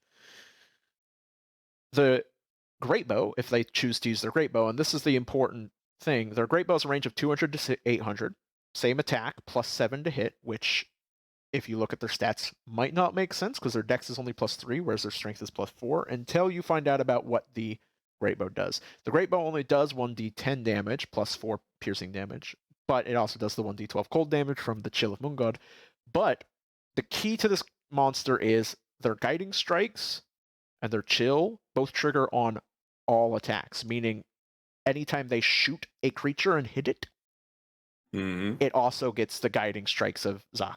So they can mark people from a distance, and they can take 2 shots at like 2 different creatures and marking them and stuff like that. So again, more supporty, backliney type stuff, even though they've got this big, tanky perspective to them as well from I would even say arguably they're more dangerous up close because the great bow is threatening in terms of its accuracy, but the claw and the bite do a lot of damage and will mark you and have 2 attacks. Yep. So I feel like that could very quickly burst down an unsuspecting foe who walks into melee. Yeah, and the guiding strikes thing, this is something that I might remove as the 1d6 cold damage from it, but the guiding strikes damage isn't included in any of their attack damage since it can apply to any attack that hits after the strike is applied. But yeah, in theory they can stack up some pretty heavy damage if they want to. However, they are still only a CR8 creature compared to their brother, we'll get to in a second, who's a CR10 creature. You did that because it was the 18th yesterday. Look, he's already figured it out.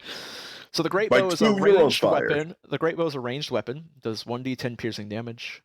Weighs 3 pounds. Pretty heavy. Uses arrows. Has a range of 200 to 800. Is two-handed and is mighty. Mighty is a special affix that I apply to weapons which use dexterity as their base attack and damage determiner to basically reverse finesse the ranged weapon. May use strength to determine its attack and damage instead of dexterity. So it's basically, instead of like firing accurately, they're like, and it just fires so fast that it's more likely to hit and hits harder. Wind it up. I respect mighty bows, okay? Big, meaty, mighty bows. This existed in earlier versions of the game. I just brought it back for this because I didn't see it anywhere. Yeah. So this is the Child of Moongod. What do you think of him? I like him because it's a bit of a funny inversion. Looking at him, you think, "Oh God, I don't want to get into melee with that guy," and you don't. But he's actually more of a support character, and is arguably going to fight from range most of the time. Just you probably want to keep him at range and find a good ranged way to interact with him, assuming whoever you have as a ranger has a high enough hit chance. Because if Yep. he gets into melee, that's not good for mostly you, really, because of the marking and the insane damage stacking. Yep. And let's be clear, the Great Bow is here for one reason and one reason only. It implies that this creature is both smart enough and willing enough to use weapons. Meaning any DM who does pick this up can just be like, instead of a Great Bow, I'm just going to give this guy a fucking Greatsword and replace his claw attacks with Greatsword attacks. Instead of his greatsword, I'm just going to give him a gun. Yeah, you could give him a spell tube or anything like that. But yeah, no, I like this guy a lot. When I saw these two art right next to each other, I'm like, I have to make these guys brothers. So for the werewolf pick, we have the Beast of Coyer. Coyer. This is the dark twin, the black twin, the black sheep or black wolf. I have another one listed down here. So I do a little storytelling for them. I can't remember what it is off the top of my head. The Child of the Night. The dark twin, Coyer. So this is a CR10 creature. It is medium humanoid. It is neutral, not chaotic, not lawful. It just kind of is. True neutral. Yep. It only has an AC of 15 and a hit points of 154, which if we go back to the last guy, actually less than he had. Lower AC, but oh yeah, he actually overall is squishier. Now, if you know anything about how D&D stacking works, the squishier a thing is, in order to reach a CR, the harder it has to hit. Yeah. So it has a strength of 16. Its primary stat, however, is its dexterity with a dex of 22, which means its base is plus 6. Which actually means its AC should be 16. I messed that up there. Whoops. Anyways, I can always add a thing that says it really gains its charisma modifier to its AC, because its charisma is -1 on 8. So it actually goes down to fucking 14. Should be funny as shit, yeah. He's so unappealing, it makes you want to hit him more. So this is something that I missed on the previous guy on the Immune God child, the Beast Immune God, is he actually has skills insight, nature, perception, and survival. Again, following that concept of like tracking and determining things and perceiving things. Whereas this guy's things are acrobatics, athletics, stealth, and survival. It's like I'm the physical, I'm the DPS. He's the tank and support. I would almost say a bit roguelike because that stealth is so high. It seems like he would very much like to be an ambusher, just burst down in one hit. Hey, you got me the she got me the art. Hidden just got me the art for the Vola Bear. Nice. Who's the artist? Give him a shout out. It's Rabbity Art at Rabbity_art. I'm gonna go ahead and actually take this this Twitter and I'm gonna make a post. This is awkward. Can't actually seem to tag them. Can you block being tagged on Twitter? Maybe. Do you know why I want to be able to tag this person, Hidden? It's probably not because they're not safe for Twitter. Because I have access to not safe for work tweets. Because I am also listed as a if you read my thing, I am listed as a sexual and mental health promoter. Really? This is one thing, like we've talked about BDSM and kink in private before. I'm pretty open about it on my streams, and it is something that I talk about when people ask about it. So I fucked this typing up. Weather. It should be whenever. Anyways, send it weather, man. So the Beast of Coyer, blah blah blah blah. We did all these damage resistances. So the Beast of Coyer is resistant to necrotic and cold damage instead of radiant and cold damage. You did see Spanish. All And again, piercing, slashing, and bludgeoning weapons damage from non-magical weapons. And instead of having the massive blind sense and dark true sight, it just has dark vision out to 120 feet and blind sense to 30 feet. Still speaks orc and druidic. Again, this is the ambush brother. This is the physical brother of the two brothers. This creature has good dark vision to hunt at later in the time, but not as big of an AoE for like blind and true sense. Actually, no true sense. Yep, doesn't have any true sight. So, Child of Coyer. The beast of Coyer is blessed by the Dark Twin. They have resistance to necrotic and cold damage, and they get both their strength and dexterity when determining to hit or damage with any attack which could use both. Additionally, their natural attacks count as magical weapons. Again, Coyer is the Dark Twin. He's kind of a god of perfection, a god of like self growth, and also governs over death, resurrection, heroes, warriors, stuff like that, and creatures of the night. Keen senses. Going back to keen senses, it only has advantage on all perception checks. It doesn't get all the other stuff. Next feature, Bloodied Frenzy. Bloodied Frenzy. Sorry. The beast gains an additional claw attack and +5 to hit when its hit points reach 150 hit points. At 100 hit points, the beast has advantage on saves against spells or effects which would cause them to be frightened, and at 50 hit points, they are immune to these spells or effects. Yep, he's definitely bloodlusted. Yep, so as he loses hit points, he attacks more, hits hard, or not, doesn't hit harder, but is more likely to hit, and also is less and less likely to become frightened and run away. Then we have Turksa. I read that figure out how to pronounce that. Tios, sure. Finality. Tios is the beast of necromancy. Is the aspect of necromancy creature of necromantic magic. So he's both death and rebirth, the beginnings and new beginnings or re-beginnings and endings. In this case, finality referring to ending. All of the beast's attacks deal an additional die of damage of one size larger as necrotic damage. We've heard that before. This is, again, a little interconnectivity. They're both children of a specific god, which gives them certain benefits. They both have this like additional die of damage that's a little bit stronger. But then they're a little bit different because of the gods who they adhere to. Adherence, that's what I was thinking of. Additionally, after rolling damage, the beast can convert any amount of damage of its choosing, which is not necrotic, into necrotic damage. Creatures which would be immune to necrotic damage, so instead of dealing additional cold damage and marking things, instead, if something would be immune to necrotic damage, instead are only resistance to its necrotic damage. And creatures which would resist necrotic damage instead take full necrotic damage from the beast. So it's got like a piercing effect. Yep, bypasses those. And then the perfection of Coyer. This is a little bit of a juggly one for DMs. But I like it. This is just like fully different from his brother's thing. Coyer desires perfection. From each of the beast's successful attacks, it gains a point of perfection into a cumulative pool. After making an attack roll, it may choose to spend any number of those points to increase its to-hit modifier for that attack by an amount equal to the points spent.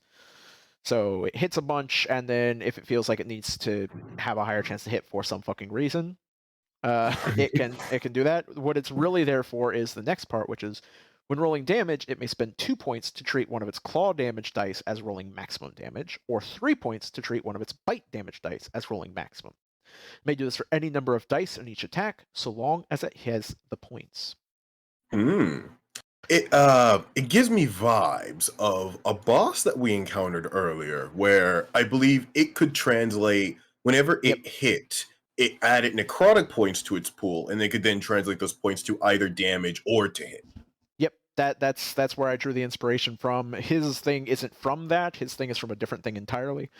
But, mechanically, it feels similar. That is what I drew the inspiration from. I just slimmed it down because that character was a boss, and all of the necrotic damage he dealt got added into a pool, which could then increase his damage, his chance to hit. His whole thing was the doom spiral. Yep, and his damage as necrotic damage. So yeah, that was his doom spiral of like once he hits, he gets more damage and is a higher chance to hit, and then that goes up and up and up as he keeps hitting and stuff like that. But he can only do it once per turn. So it was a cool like slow doom spiral of like I am a goddamn badass. So actions. It gains a multi-attack where it can make 2 claw attacks and a bite attack. Claw attacks and bite attacks both have a weapon attack of plus 13 to hit, which comes from the fact that they add 6 and the 6 from their dexterity and the 3 from their strength to their chance to hit. So it's a plus 9, plus their base chance, their base modifier of 4 at this, their base proficiency bonus of 4 at this CR. They have a reach of 5 feet, and they both hit 1 target. The claw does 2d6 plus 9 slashing damage, and the bite does 2d8 plus 9 piercing damage. They both deal an additional die of necrotic damage, the one larger than their damage dice there, so 1d8 for the claw, 1d10 for the bite. And that's just kind of like what it does. And again, once it goes down to 100 hit points, it then gains a 3rd claw attack each round. And then once it goes down to 50 hit points, it gains a 4th claw attack each round. And each of those claw attacks and bite attacks go up by 5. So once it's under 50 hit points, it literally has a 23 to hit. Yeah. So the best answer to him is don't engage in melee, period. Other one, be wary if in melee. Him, do not engage in melee unless your AC is like fucking 30 plus. Which we do have a character who is. Which gets really difficult because his speed is 50 feet and he has a 50-foot climb speed. Is he immune/resistant to movement debuffs, though? It doesn't look like it. Nope. Yeah, so it seems like that would be what you'd aim for. You could straggle them up. The strength of these two is, like you said, this guy's an ambusher. So usually when they engage with something, usually the other one will come forward and determine whether it's hostile, and if it is, he will engage, and then once it's already engaged, the pounce comes out. And this is where the pin down ability comes from. After moving up to 25 feet in a churn, not necessarily in a straight line, just in a churn, meaning they could literally just run in a circle around somebody. The beast may use, this is again, they're a wolf, they're a werewolf. This is to suggest the idea of like running around somebody and nipping at their heels and trying to get at their weak points and stuff like that. Not necessarily. Oh, I envisioned he has to pin you down aggressively because he's a humanoid werewolf. Well, it's kind of that. It's like he's throwing you off by moving about a bunch and nipping at your weak points and then grabs you once he's got a weak spot. So you can use his action instead of taking a multi-attack to on a target creature within 5 feet at the end of its movement. Target creature makes a DC 18 strength or dexterity saving throw of their choice. If they fail, they are knocked prone and grappled by the beast. If there is a prone creature next to the beast after this action, the beast may make a bite attack using its bonus action. So he can bite you after doing this too. Yep, and because you're prone, he has advantage on that attack. On his very accurate attacks. And then you're pinned down, so like you have to like try and break free and stuff like that. Now we get to the really nasty effect that he has. Bloodlust, a reaction. Whenever a creature within the beast of Coyer's movement range, that's 50 feet, takes damage from any source, the beast may use this reaction to move towards the creature and take 1 bite attack. Ooh, so that's a 50-foot if you just do thing. Does it mean if it takes, so if its target takes damage? It's not a target, it's just anything within 50 feet. If it takes damage and he can move to it, if it takes damage of any kind, self-inflicted, doesn't matter, he can move to it and attack it as well. Which goes again with the stacking of like, you've got the guy with the great bow who fires, plinks somebody, marks them, and then he rushes in, takes a bite attack. And now he's in CQC. Yeah, and then he's in close quarters, and then the other creatures have to deal with. Once he goes around again, if people have disengaged, like you said, people have disengaged, they've strangled him down at the end of his churn, whatever grapple effects or strain effects that would reduce his movement speed during his churn are gone. He's back up to 50 feet movement speed, and his other person, somebody else on his team, or one of you accidentally gets hurt from something, he could just re-engage. So that's where his strength is of like, yes, you can pin him down, but if you pin him down, you're probably going to be struggling with dealing damage to his buddy who's tanky and supporty.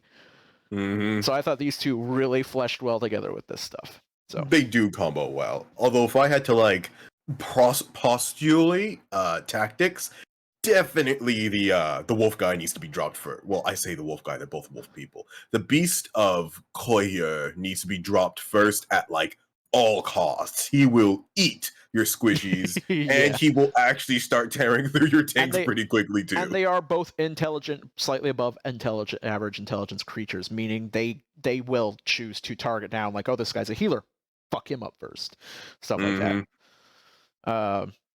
Or this creature is very hard to pin down or very hard to hit, so I'm going to just stop attacking it and go for the other squishy people who are supporting it. Type Yep. stuff. Which, actually, if I think about it, we haven't quite had in our campaign yet. So far, we've not fought things with the either intelligence nor inclination to target our non-hardcore combaters. You have the one person you did with that, though, was this last boss fight you guys had, where Oh you yeah, we had the just fucked with his line of traders. sight the whole time. Yeah, where you had the traders and you had the boss. The boss, however, was engaged in a like honorable duel with a specific party member who was very AC heavy. Hmm. And then the others were fucked line of sight, stuff like that. You guys came in with a fucking plan that hit them hard and took them by surprise instead of them taking you by surprise, which worked really well for you guys. So they got fucked. Like, the trader tried to go in and deal with the backline supporters that he knew was there, and he tried to frighten them and scare them and get them separated and get people out of the way, and then they just went, no you, and caused him to run away, and that got him killed. So it's like, Run away, get paralyzed, and then eaten alive. Not a great day for him. yeah, you dealt with your one intelligent enemy because you were given enough information through choices and actions that you guys took beforehand to be able to go into that fight prepared and knowing what you were dealing with, and you prepared for it. So it worked well.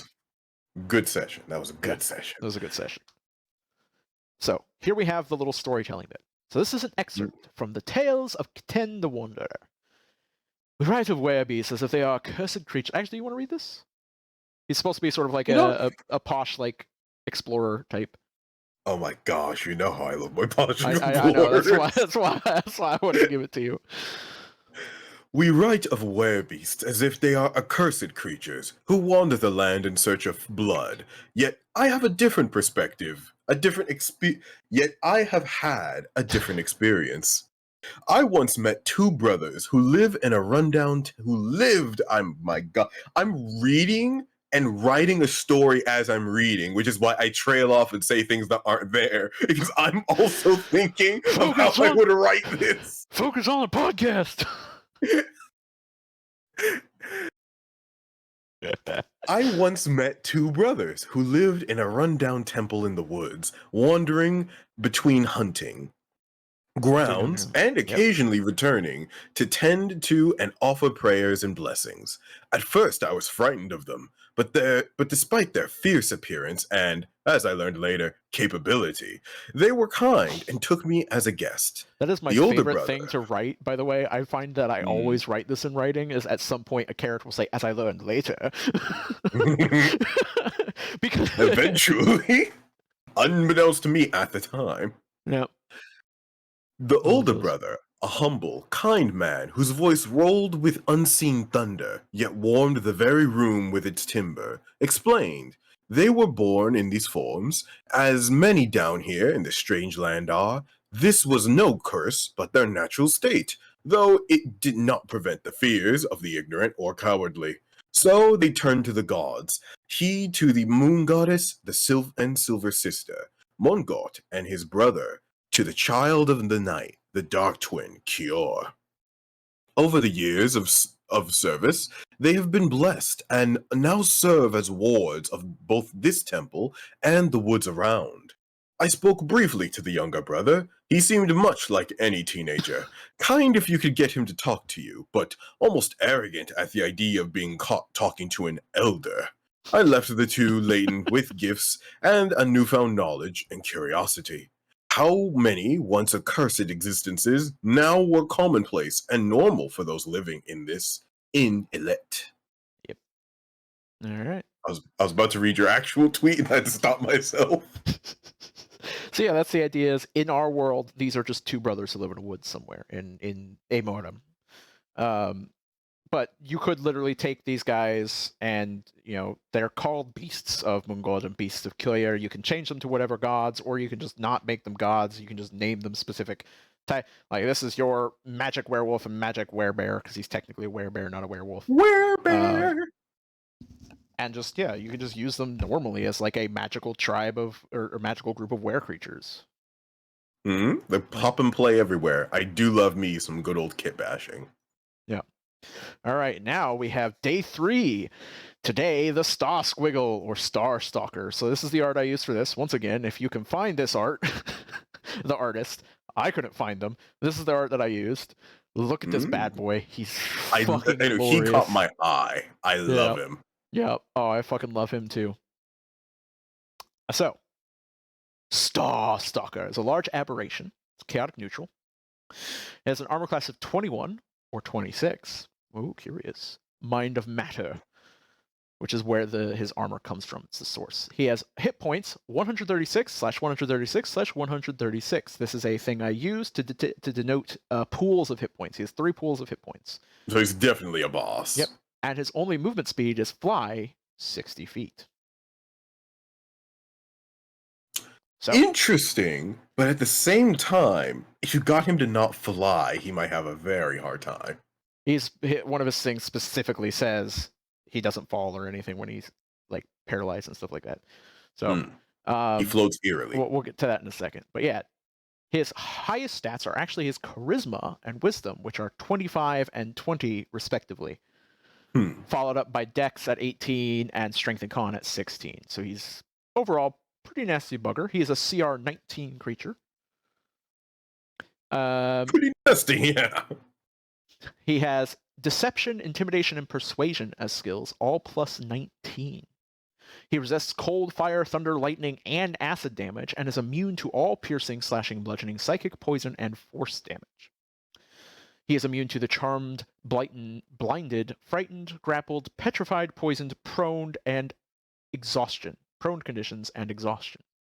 Out of curiosity, is there a single condition that's not there? Because I can't think. Yeah, there are a few conditions such as paralyzed and stuff like that. Senses his, but there aren't many. This is kind of the point, and you'll see why in a second.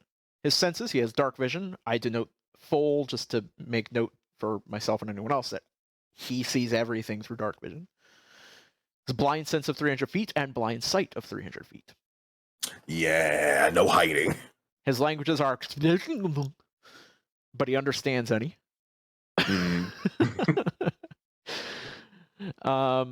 And he has abilities, 3 abilities.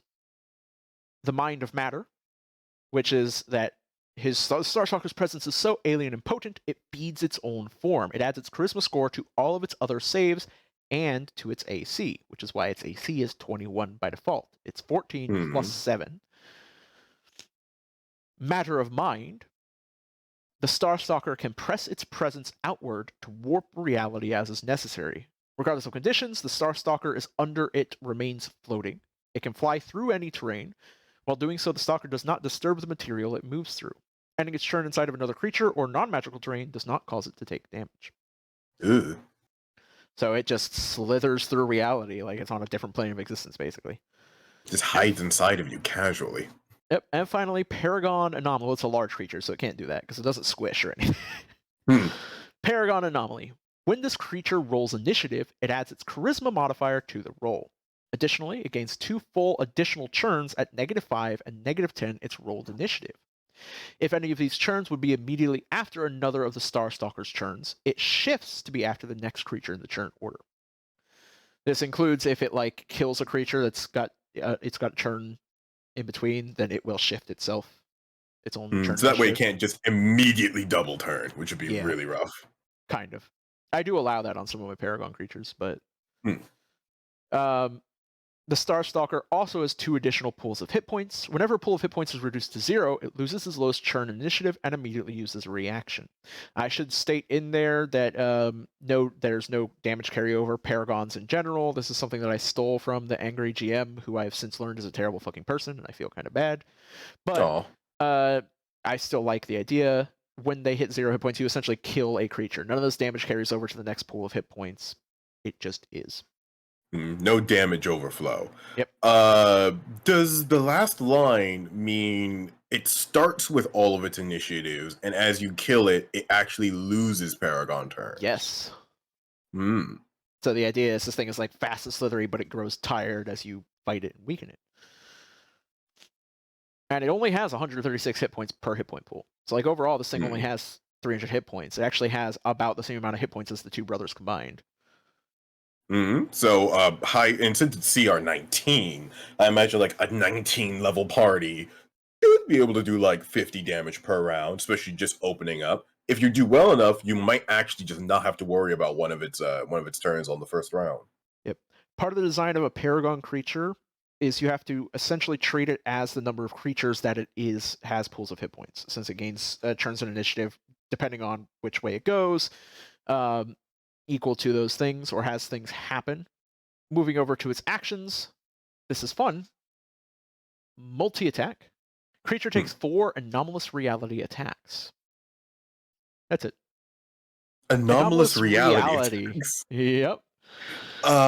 Plus 17 to hit? Melee weapon attack with plus 17 to hit and a reach of 30 feet. And hits 1d4 targets. Which means, in theory, this thing could hit anywhere between 4 and 12 people, or 16 people a turn. Yeah, with 3d6 plus 11. Yep, 3d6 plus 11 psychic damage, plus 3d8 question mark damage. So, it is an eldritch creature. Target creature must make a DC 21 Wisdom save. On a fail, the Stalker chooses a damage type it has resistance or immunity to, which it has not dealt damage of this turn, as well as a condition which it has immunity to, which it has not chosen this turn. It deals 3d8 of the chosen damage type, and applies the chosen immunity as reality warps around the creature. On a successful save, it deals half the additional damage. And I added a thing to this here. Be creative with the descriptions. The tendrils on its back should strike out, but then reality warps in some way to deal the damage and cause the condition. So in other words, if it does like a grapple and fire damage, then you want to do something where some fiery heat thing warps out of reality and actually grapples them.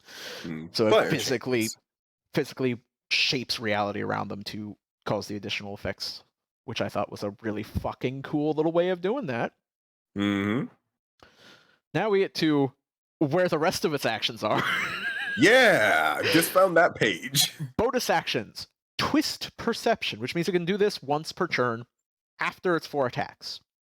Stalker targets a creature which it has hit with its anomalous reality attack this turn. It makes an opposed persuasion, intimidation, or deception check versus the target's insight. The effect, if it wins, varies based on its chosen skill as follows. The persuasion skill activates the We Are effect. The target views the creature as a peaceful, friendly entity until the end of their next turn. While under this effect, the target can't take any action which would cause harm directly to the Stalker. In theory, this means that you could throw a fireball and still hit it, if you can argue your DM to say that that's indirect. It violates the spirit of it. Yeah, the idea is that basically you're like, why are we fighting? I mean, I guess I'll buff you guys because I don't want to like screw you, but why are we fighting this guy? He's a good guy, even though he's literally trying to eat them alive. He's just a giant friendly tentacle monster. Intimidation activates I Am. The target perceives the Stalker as some horrifying god until the end of their next turn. While under this effect, the creature must use its action to grovel and beg, going prone. So they just waste their next turn. They were Deception. From a deception check, it activates the They Were effect. The target views its allies as if they were also hostile creatures until the end of their next turn. While under this effect, any spell or ability which the creature uses will treat its allies as enemies. So paladins no longer grant their aura to their friends, all sorts of fucky shit it can do there. Now, once a creature's been afflicted by one of these effects, it cannot suffer that effect again for 1 minute. So this prevents, like, fucking intimidation, locking somebody and just forcing them to constantly grovel. It's like you get a minute of like clarity of like, what the fuck am I doing? Before your mind slowly shifts that out. Or getting locked in They Were, so you're permanently just attacking the party. Yep. Well, you don't suddenly view him as a non-hostile entity. You just view your allies as hostile. So you're suddenly just surrounded by enemies. I'm the only one here I can trust. sort of. I fucking love that. I also love the descriptions of each of these effects. We are making each other friendly. We're friends. I I am am. God. Wait, for I am, it says you have to use your action to grovel. Yep. Could you be a cheeky cunt and just use your bonus action and reaction to still take self-preservatory or hostile Oh yeah, absolutely, behaviors? absolutely. Bonus action, shoot with a pistol. Action, I'm so sorry. Bonus action, shoot with a pistol. I don't know why I'm doing this. Yeah, well, just because you view it as a horrifying god doesn't mean you won't, like, a fighter might instinctively be like, oh, God, fuck, what am I doing? What am I doing? I'm sorry. I'm sorry, but I just really wanted to shoot you still. Like, there's no reason you couldn't attack something that you viewed as a horrifying monstrosity or god that's driving you down. Just So like the actually, frightened we condition, are. the frightened condition doesn't actually force people to move away from them. It just keeps them from moving closer and gives them disadvantage on attacks when they can see the creature. It's specifically the frightened spell that makes them use your movement points to move away, right? Yeah, there are a couple spells which specifically have them move, but yeah, frightened doesn't force them to actually. The frightened condition doesn't actually force them to run away. So reactions. This is where we get a little bit, where we get even more wonky. Yes, Adaptive Mind. Whenever the creature fails to save against a spell or effect which would apply a condition, it may use its reaction to become immune to this condition. It remains immune to this condition until it uses this feature again, which means if somebody tries to paralyze it, it can be like, no. But then, on consecutive turns, when it uses anomalous reality, it can choose paralyzed once to try and paralyze somebody. It's now immune to that condition. We're going to skip this part until we've done the base effect of Warp. Warp, the creature may use this reaction to take an opportunity attack against a creature casting a spell or making an attack within its range. Meaning, if you see somebody 30 feet. Yep, anything within 30 feet, if it sees them attacking, you'd be like, the creature views this as seeing a aberrant version of themselves copying their actions that deals damage as per the anomalous reality rules. So basically, you go to shoot the guy, and then you suddenly see like an anomalous version of yourself rise up and shoot you, but dealing anomalous reality effects. I'm allowed to shoot me. All right. And then each of these has a specific effect when triggered by Paragon Anomaly. So when the Paragon Anomaly triggers them, triggers Adaptive Mind, the creature becomes immune to all conditions and gains resistance to all damage types it is not already resistant to. Gains 2 additional attacks, and its AC increases by its Wisdom, which is where its Wisdom AC goes up to 26. And then... I don't have a comment. It's just a sad sigh. I did a lot of talking. Yes, I did. I do talk a lot. Mm-hmm. Warp, when triggered by Paragon Anomaly, the creature makes an anomalous reality attack against all creatures within 300 feet. Creatures who fail their save against this attack are vulnerable to that attack's damage. During this attack, the Stalker disappears and reappears up to 120 feet away. Nothing personnel, kid. Just warps 120 feet away or behind you. So the idea in my mind is, if it's losing its fight and it loses its first stack of hit points, it activates Adaptive Mind. It's like, all right, I'm going to get more resilient and be a little bit more careful, adapting to the situation. And then if it loses its second pool of hit points, it's like, all right, time to fuck off, and hits everybody, distracts them, and teleports away and starts running, basically, to like recuperate.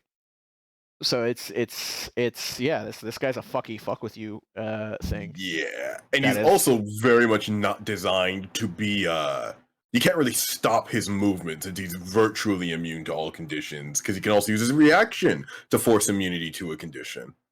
Yep. The biggest thing though is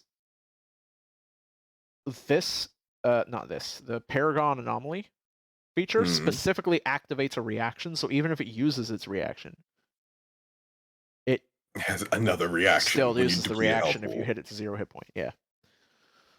So this is the nasty guy. Starting tomorrow, I'm thinking about going into all of the like beasts. All of the different like divine beasts. Yeah, and that'd also be good for the druid of our party, so that way he gets more beast time.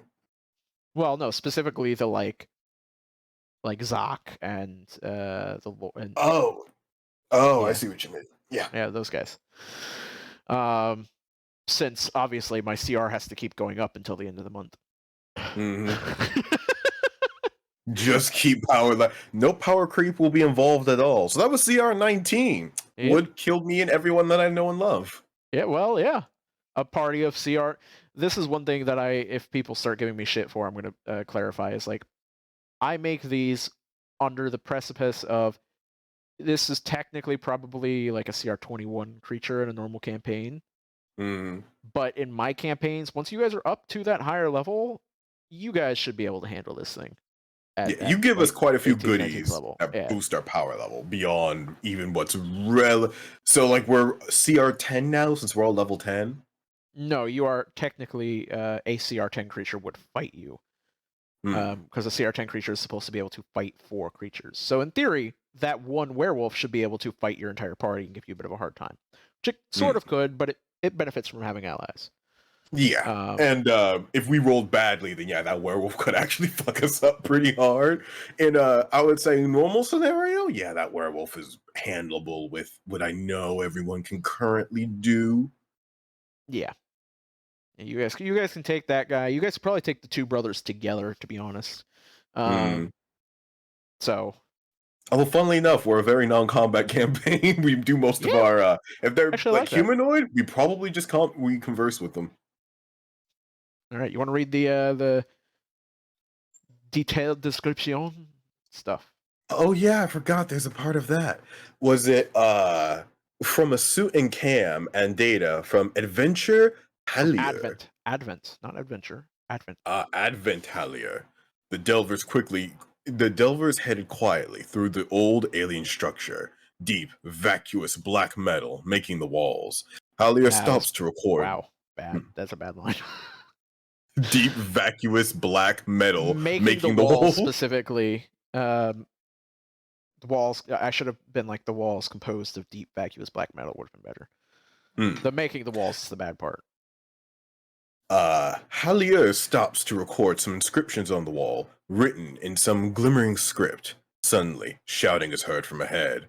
What the comes into audio from the team. A little bit of behind the scenes. I had to rewrite this because I got near the bottom and realized I was writing this from like a Hallier's perspective. Yeah. Oh, okay. When I meant to be writing it as like somebody watching an actual cam data feed, so there's going to be some weird stuff in here as I didn't recognize mistakes or mis characterizations that persisted. Yeah. What the comes into audio from team. Hallier begins running to catch up. Carbide fire can be heard. I'm gonna like my own tweet here. We're so feet from to the corner. I won't add in words. I'm trying hard to read letter of the law. The camera picks up the results of the brief conflict. Ajuman lay with liquid magma pouring out every orifice. Catherine held aloft, frozen in space. Sylvain is nowhere to be seen, but a humanoid silhouette of glimmering lights dots the wall and door. Hallier turns, looking for the enemy, and speaks into the comms. Command? We see Advent. Recall to the warpad. Keep an eye on the walls. More screaming can be heard in the distance from other delve teams as Advent Hallier begins to walk slowly out, his weapon raised and his cam shifting nervously. The distant conflict grows silent. Hallier looks back at his team's entry point. Command, I'm almost back. Hallier stops, fitting toward as if sensing something. Nothing is present. Command responds. We see you, Advent. Care to return? If you see any other entities, do not engage. Repeat, do not engage. Understood, Command. Hallier takes one last look at his front and turns to sprint down the hall. A noise is heard just off camera. A soft, fleshy, hissing noise. I hate that description. I wanted to be really fucking weird with the descriptions and make them. That's part of why I used vacuous. Sort of works, but not really. We're half erotica, half horror. We'll see which way it bends from here. Hallier hears it too and turns slightly as he runs. The camera catches it at the corner of the screen. A single, large vein of liquid darkness, twisted, Warped magic pulsing amongst it like the stars strikes him from the wall. It pierces his side. Adventhalia falls to his knees, screaming in pain. Pressures, sensors, determine he is grasping his head in excess of capable strength. A low, slow groaning and crunching of metal can be heard as the pressure sensors begin flashing warnings. A sudden burst of noise and a loud squelch, and Aventhalia falls over as blood splatters everywhere above the camera. Movement is detected at the edge of the camera. A creature forms, slowly examining the body. Its form of deepest blacks, only noticeable by the faint traces of red and orange luminescent lights, which trace a skeletal structure. It does not crawl, but seems to swim through the air. When it is satisfied, it dives down into the floor, as if flying off into the sky. Data analyst Kepzin makes note that this was the clearest view of the creature they got so far. Kepzin looks to the other dozen screens and readings. 3 sets down, 3 to go. Very nice cosmic horror vibes. Yep, implying that they went in to like explore this weird structure and then just several groups got wiped out by this creature. Mm-hmm. Unfortunately for you, I'm afraid you were not of a sufficient CR to fight this creature. Well, it's even more dangerous because this thing has a 30-foot reach, which means, and because it can move through walls, it can literally attack from inside of structures and objects. Yep, and pretty decent fly range. And Yep. even if you decide to fight it, it gets faster. Yep. So very hard to escape. Stalker, not for parties faint of heart. No, it is not. All right, and that is the D&Ds. So we've done the SCPs, singular. We've done the D&Ds, three-lier. Three-lier. We did 3 of them. Yeah, something like that. Word, English that means 3 of. In a descriptive format. But that rhymes with singular. Anyways, now we're gonna stop